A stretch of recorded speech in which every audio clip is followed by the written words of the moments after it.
खेळण्यासाठी आणि त्यानंतर चिंचोली या गावामध्ये मी सॉरी गावाचं नाव थोडं विसरलो होतो, पण या गावामध्ये 2011 साली आलो होतो. त्यानंतर मी आत्ताच येतोय आणि ते पण मी ज्यावेळेस 2011 साली या गावी आलो होतो त्यावेळेस मी या शंकर भोलेनाथाचं दर्शन घेतलं होतं आणि त्यानंतर टिपल महाराष्ट्र केसरी होऊन परत या गावामध्ये माझी कुस्ती घेतली होती.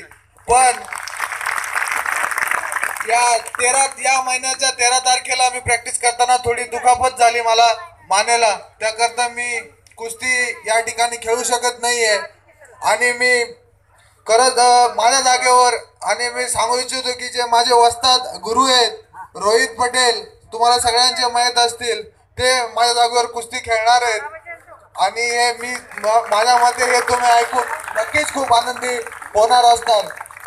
मी टी.आर. जाधव अण्णा जे उपमहाराष्ट्र केसरी संपत दादा आणि या गावातले जे सगळे लोक आहेत, मी त्यांचा सगळ्यांचा धन्यवाद करतो की कायम कुस्तीसाठी वाहून घेतलंय. आणि टी.आर. जाधव यांचं नाव म्हणजे प्रत्येक ठिकाणी पहिल्या वेळेस घेतलं जातं, कारण की ते प्रत्येक कुस्तीतील पैलवानांना कायमस्वरूपी मदत करत असतात आणि त्यांचा माझा संबंध हा खूप जुना आहे.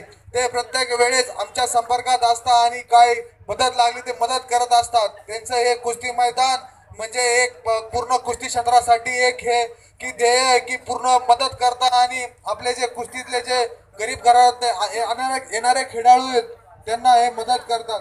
मी या गावातल्या सगळ्या लोकांचा धन्यवाद करतो. आणि एक मी जे म्हणजे या गावामध्ये राहुल जाधव म्हणून ते कायम महाराष्ट्र केसरी झाल्यावर माझं बॅनर लावतात आणि मला शुभेच्छा देतात, आशीर्वाद देतात. मी त्यांचा बी खूप आभारी आहे.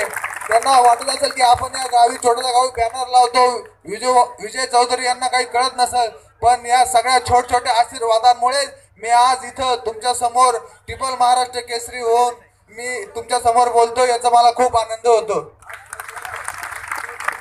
आणि मी आज खेळत नसलो तर नक्कीच या पुढच्या वर्षी या गावामध्ये खेळायला येईल आणि तुमचा सगळ्यांचा असाच आशीर्वाद माझा पाठीमागे राहू द्या. जय हिंद, जय महाराष्ट्र, जय शिवाजी महाराज. धन्यवाद.